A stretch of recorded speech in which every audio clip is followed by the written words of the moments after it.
Hello बच्चों, welcome to Sanjeev Giri classes and welcome to pre age to account series. बेटा ये जो सीरीज चल रही है इसमें हम आपको बताएंगे कि आपका जो 11th का बेसिक्स है वो किस तरीके से स्ट्रांग हो। तो 11th के बेसिक्स पे काम किया जाएगा और ये हमारा अभी जो लेक्चर चल रहा है बेटा वो कैश बुक का चल रहा है। अभी तक हमने सिंगल कॉलम कैश बुक और डबल कॉलम कैश बुक कर लिया। ये आखिरी टॉपिक है आपका पेटी कैश बुक। बहुत ही छोटा सा और आसान सा टॉपिक है, तो आज हम ये पेटी कैश बुक करेंगे। पेटी कैश बुक का पहले मतलब समझो होता क्या है। व्हाट इज पेटी कैश बुक? तो पेटी कैश बुक का मतलब होता है स्मॉल खर्चों का रिकॉर्ड मेंटेन करने के लिए जो बनता है, छोटे मोटे खर्चे रिकॉर्ड मेंटेन करने के लिए। ठीक है, जैसे एग्जांपल फॉर मान लो मैंने अपना एक ऑफिस खोला, तो ऑफिस में मैंने एक बोर्ड बॉय रखा जो मतलब बाहर से समोसा लाना, कोल्ड ड्रिंक लाना, फोटो कॉपी, ऐसे छोटे छोटे काम करता है। तो हर रोज मैं उसको छोटे काम के लिए पैसे थोड़ी देता हूँ कि लो जाओ 20 रुपए जाओ समोसे ले आओ, जाओ 10 रुपए कोल्ड ड्रिंक ले आओ, लो 5 रुपए प्रिंट आउट, ऐसे थोड़ी करते हैं हम। महीने के शुरू में उसको 1000 रुपए दे दिए, बेटा लो पूरे महीना खर्चा करना, हिसाब रखना। तो जो स्मॉल खर्चे हैं उनका रिकॉर्ड मेंटेन करने के लिए आप बनाते हैं पेटी कैश बुक। ये दो तरीके का होता है, सिंपल पेटी कैश बुक और एनालिटिकल पेटी कैश बुक। होगा क्या इसमें, कुछ पैसा पेटी कैश के लिए आएगा और बाकी खर्चे होंगे। मतलब फॉर्मेट कुछ इस तरीके से इसका, रिसिप्ट, फिर डेट, ये वाउचर नंबर अगर दिया होता है तो आपको डालना होता है, वरना नहीं डालना। Date, particular, LF, amount. अभी हम फॉर्मेट देख रहे हैं सिंपल पेटी कैश बुक का। ये किसका फॉर्मेट है? सिंपल पेटी कैश बुक। सबसे पहला नंबर जो इसमें होगा, लिखा होगा कि आपने इतना पैसा ड्रॉन करा पेटी कैश के लिए, ड्रॉन निकाला। तो जितना निकाला टू कैश या बैंक जहां से निकाला होगा उसका नाम लिखेंगे। और यहां मान लो मैंने 2000 रुपए निकाले, यहां लिख दिया, डेट डाल देंगे जनवरी मान।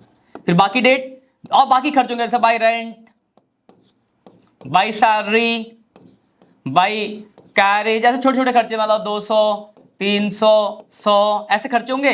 फिर लास्ट में आप जोड़ दोगे कितना रुपए आया था, 2000, और 2000 में से घटा दोगे कितना, 600, तो 1400 रुपए का बैलेंस बच गया। ये मैंने बहुत छोटा सा फॉर्मेट के लिए एग्जांपल फॉर लिया है। मतलब इस तरीके से कि आपको पेटी कैश के लिए इतना पैसा आपने ड्रॉन किया और ये सब आपके खर्चे, ये पैसा आपको मिला था कितना बेटा, 2000 रुपए आपको मिले थे पेटी कैश के लिए, और आपने ये 600 रुपए का खर्चा करा है, तो आपका बैलेंस बच गया 1400 रुपए। इस तरीके से है सिंपल पेटी कैश बुक। मैं आपको सिंपल और एनालिटिकल दोनों के ही क्वेश्चन दिखाऊंगा अभी।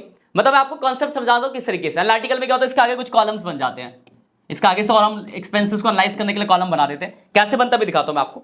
चलो एक पहला क्वेश्चन देखते हैं। देखो लिखा, from the following particulars prepare पेटी कैश बुक। अब देखो इसमें सबसे पहले ड्रॉन फॉर पेटी कैश, आपने पेटी कैश के लिए 5000 रुपए निकाला। अब देखो लाइन से खर्चे, paid for postage, telegram, cartage, postage, sundry, तो लाइन से इतने सारे खर्चे दिए गए। तो मैं बताता हूं, सबसे पहले लाइन होगी कितना पैसा आपने पेटी कैश के लिए निकाला, और उसके बाद आपकी बाकी क्या होंगे बेटा, खर्चे होंगे। तो ये क्वेश्चन है। अब देखो इसका सॉल्यूशन, सिंपल सा टॉपिक है।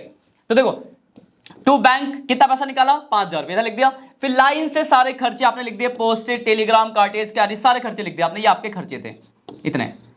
5000 रुपए आपके पास आए थे, 5000 में से ये खर्चा हुआ तो घटा के बैलेंस बच गया 3560 रुपए। यही आपका सिंपल पेटी कैश बुक। कोई दिक्कत होगी बोलोगे सर बिल्कुल आसान है, बिल्कुल सही में आसान है। इस चैप्टर में जो दिमाग लगाना है वो डबल कॉलम कैश बुक में ही लगाना है, बाकी सब आसान है। तो ये आपका सिंपल पेटी कैश बुक। उसके बाद देखो ये जो नीचे बोलोगे बच्चे की, ये क्या डाला हुआ है बेटा, ये देखो महीना खत्म हो गया, अगले महीने की डेट डाली कि ये पेटी कैश का ये बैलेंस है और 5000 होने के लिए इतना पैसा उसको लाना पड़ेगा। ये कॉन्सेप्ट भी अभी मैं तुम आपको बताऊंगा। ये समझ गया सिंपल पेटी कैश बुक क्या होता है, क्लियर है बात। अब देखो मैं एनालिटिकल दिखाता हूं।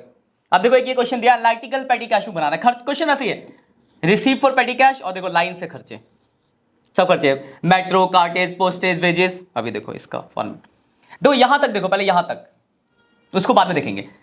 पहला टू कैश, यहां आ गया 10,000 रुपए, पेटी कैश के लिए आपने 10,000 ड्रॉन करा। फिर लाइन से सारे खर्चे लिखे, खर्चे हुए थे 4500 रुपए। 10,000 था, 10,000 में से 4500 घटाया, सॉरी 5500 खर्च हुए थे, 5500 घटाया तो 4500 रुपए का आपका बैलेंस आ गया। हो गया ये सिंपल पेटी कैश बुक। यहां तक बनाया तो सिंपल पेटी कैश बुक। अब इसमें मैं कॉलम, पहला खर्चे का नाम था कन्वेंस, कन्वेंस का कॉलम बना दिया। फिर दूसरा कार्टेज, कार्टेज का कॉलम, अगला स्टेशनरी, स्टेशनरी, ऐसे हमने खर्चों के अलग अलग कॉलम बना दिए। तो ये आपका हो गया एनालिटिकल पेटी कैश बुक। कुछ खर्चे एक साथ दो भी आए हुए, लास्ट में इसको जोड़ दिया। तो ये है आपका एनालिटिकल पेटी कैश बुक। मतलब अगर सिर्फ तो यहीं तक रखना तो सिंपल पेटी कैश बुक, और खर्चों के कॉलम अगर आपने अलग से ड्रॉन कर दिए तो ये आपका कहलाता है एनालिटिकल पेटी कैश बुक। ये कॉन्सेप्ट समझ गए। इसके अलावा एक और वर्ड होगा यहाँ पे, देखो क्वेश्चन में दिखाता हूं आपको, एक वर्ड है यहाँ पे, इंप्रेस सिस्टम। यहां से एक नंबर का एमसीक्यू बनता है, ध्यान रखना।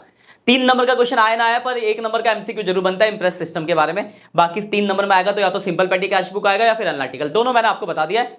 इस लेक्चर के लिए हम ज्यादा टाइम नहीं लेंगे क्योंकि बहुत आसान सा टॉपिक है, समझ गए ना आप क्या करना है, यही है आपका पेटी कैश बुक। अभी समझते हैं इंप्रेस सिस्टम क्या होता है।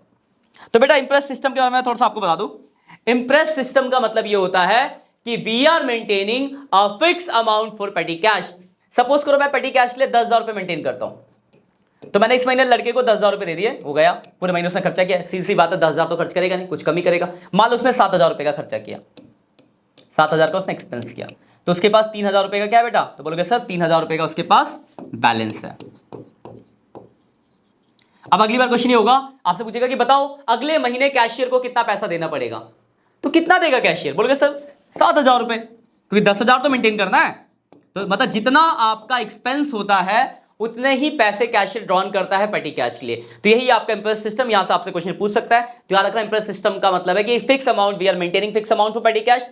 सपोज जो भी बनाया आपने, जैसे मैंने एग्जांपल समझा आपको, तो जितना भी पेटी कैश के लिए हम अमाउंट मेंटेन करें, आपको हर महीने वही मेंटेन करना होता है। तो जितना खर्चा होगा उतना अगले महीने ड्रॉन करके आप दोगे। यहां से एमसीक्यू पूछ सकता है, जैसे एग्जांपल फॉर 10,000 रुपए का आपके पास 10,000 था आपके पास, ठीक है, और इस महीने मान लो 6,000 रुपए का खर्चा हुआ, तो 4,000 उसके पास बैलेंस है। तो आपसे बोलेगा कि बताओ अगले महीने कैशियर कितना ड्रॉन करेगा, जितना खर्चा हुआ यानी 6,000 रुपए करेगा 10,000 बनाने के लिए।